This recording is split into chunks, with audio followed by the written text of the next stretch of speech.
যারা বলেছিলেন, অনেক কলাকুশলী বলেছিলেন যে প্যাক আপ হয়ে গেছিল। আচ্ছা, সেক্ষেত্রে যেটা ক্ল্যারিফিকেশন করে পরবর্তীকালে জানা গেছে যে প্যাক আপ তাদের হয়েছিল, রাহুল বা শ্বেতার হয়নি, অন্য ইউনিটের হয়নি। ঠিক। এবার পরের কথা হচ্ছে তারা জলে চলে যাচ্ছেন, যেটা যেটা প্রশ্ন যে একটা ড্রোন শট নেওয়ার কথা ছিল, একটা ড্রোন শট, সেই জন্য তারা গোড়ালি জলে দাঁড়িয়েছিলেন এবং শটটা নেওয়ার জন্য তুমি জানো ড্রোনটাকে রেডি করতে হয়।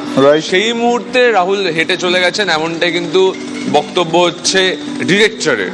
কিন্তু আবার অন্য কলাকুশলীরা অন্য কথা বলছেন, ফলে প্রত্যেকের বয়ানে কিন্তু একটা অসঙ্গতি রয়েছে, ধোঁয়াশা রয়েছে।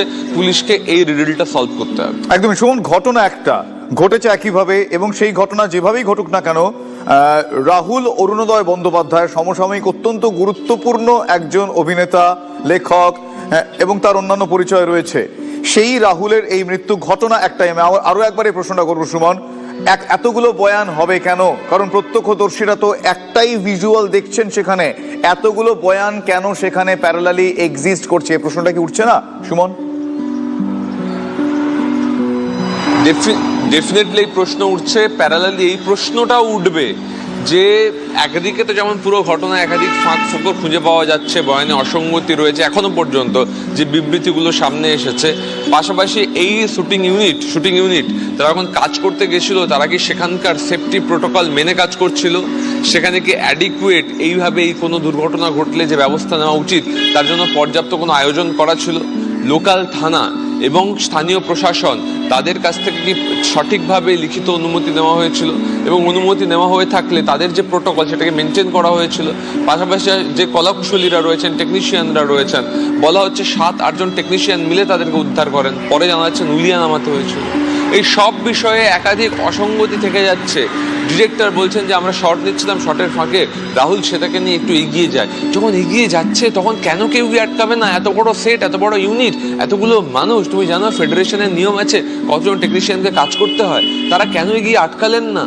এবং বলছেন যে অন অফ সিচুয়েশন ছিল, মনে হচ্ছিল রাহুল ডুবে যাচ্ছে, তারপরেও কেন এত গা ছাড়া স্বভাব? কেন এই অ্যাবসলিউটলি এই প্রশ্নটা উঠছে। গা ছাড়া এই শব্দটা খুব কনসিয়াসলি সুমন তুমি ব্যবহার করেছো, এবং আমি তোমাকে সেকেন্ড করছি, আমি তোমার সঙ্গে একমত যে এত গা ছাড়া কি করে পরিস্থিতি হতে পারে।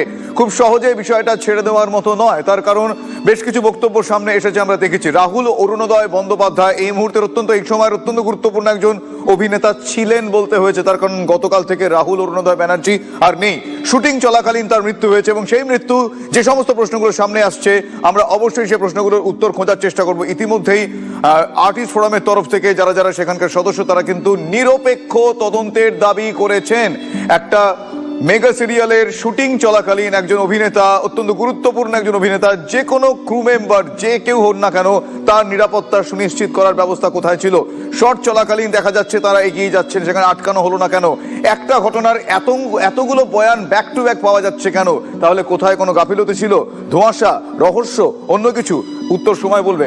গতকাল এই মর্মান্তিক ঘটনার পর মন্ত্রী অরূপ বিশ্বাস রাহুল অরুণোদয় ব্যানার্জির তার যে বিজয়গড়ের বাড়ি সেখানে গিয়েছিলেন, সেখানে কলাকুশলীরা অনেকে গিয়েছিলেন, তার সহকর্মীরা গিয়েছিলেন, তার পরিবারের লোকজন প্রত্যেকেই শোকস্তব্ধ, এবং রাহুলের অকাল প্রয়াণ তাদের প্রত্যেককেই যথেষ্টই ধাক্কা দিয়েছে, শোকে মুহ্যমান।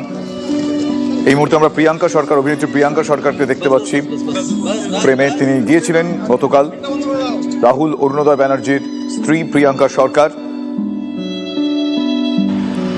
মন্ত্রী অরূপ বিশ্বাস গিয়েছিলেন, শোকস্তব্ধ পরিবার, শোকস্তব্ধ টলিউড। এর আগে TV9 বাংলার একটি অনুষ্ঠানে এসে রাহুল কি বলেছিলেন আমি পিসিআরকে বলবো একবার একটু আমরা স্মৃতিচারণ করি।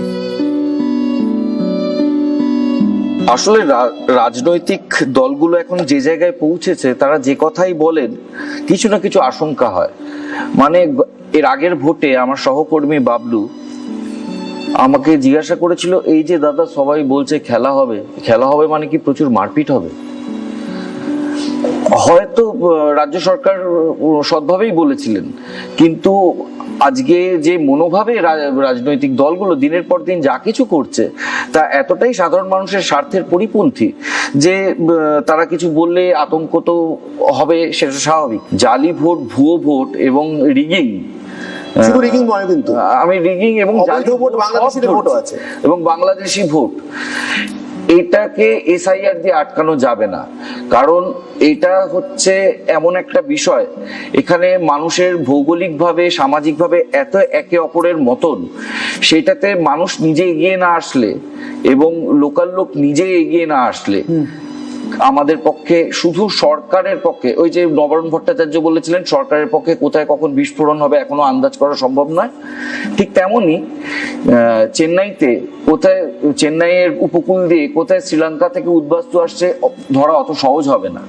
ঠিক তেমনই বাংলায় কখন বাংলাদেশি ঢুকছে এত সহজ নয় যদি মানুষ নিজে না এগিয়ে আসে। ধারাবাহিকের শুটিং চলছিল, সেই শুটিং চলাকালীন রাহুলের মৃত্যু হয়েছে। আর এই অভিনেতার মৃত্যু ঘিরে রহস্য কিন্তু দানা বাঁধছে, কথা বলার অপেক্ষা রাখে না। কয়েকটা প্রশ্নের উত্তর এখনো মেলাতে পারছেন না তার সহশিল্পী, তার অনুগামীরা। তাদের প্রশ্ন, কিভাবে মৃত্যু হলো রাহুলের?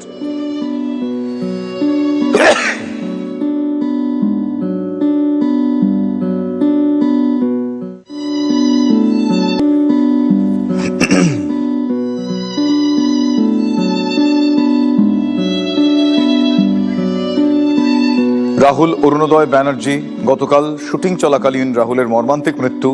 এবং তার মৃত্যু শুধুমাত্র মর্মান্তিক বললে কম বলা হবে, তার কারণ রাহুল অরুণোদয় তাঁর অকাল প্রয়াণ বেশ কিছু প্রশ্ন সামনে এনেছে।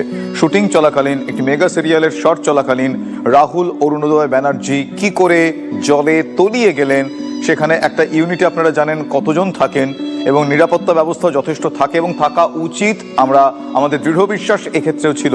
তাহলে কোন গাফিলতিতে, কোন ফাঁকে রাহুল অরুণোদয় বন্দ্যোপাধ্যায়ের শুটিং চলাকালীন অতগুলো মানুষের, একটা গোটা ইউনিট, একটা ক্রুয়ের মাঝখানে রাহুল অরুণোদয় বন্দ্যোপাধ্যায়ের মৃত্যু হলো? এই ঘটনা কিন্তু আরো একবার প্রশ্ন তুলছে, কোথায় গাফিলতি ছিল? আপনারা আরো একবার ভাবুন, একটা শর্ট চলছে, শুধু তাই নয়, বেশ কিছু ফুটেজ, বেশ কিছু ক্লিপ ডিজিটাল মিডিয়ার সামনে আসে, আপনারা জানেন। সেই ছবিতে কিন্তু দেখতে পাওয়া যাচ্ছে তার সহশিল্পী, তিনি বলছেন যে হ্যাঁ, জলে আমিও পড়ে গিয়েছিলাম, রাহুল দা কোথায় সেটা বলছেন। সত্যি রাহুল কি করে তলিয়ে গেলেন, এই প্রশ্ন আমরা একজন সংবেদনশীল মিডিয়া হিসেবে আরো একবার তুলছি। এতগুলো লোকের মাঝখানে একটি ছেলে, একজন পরিচালক, একজন অভিনেতা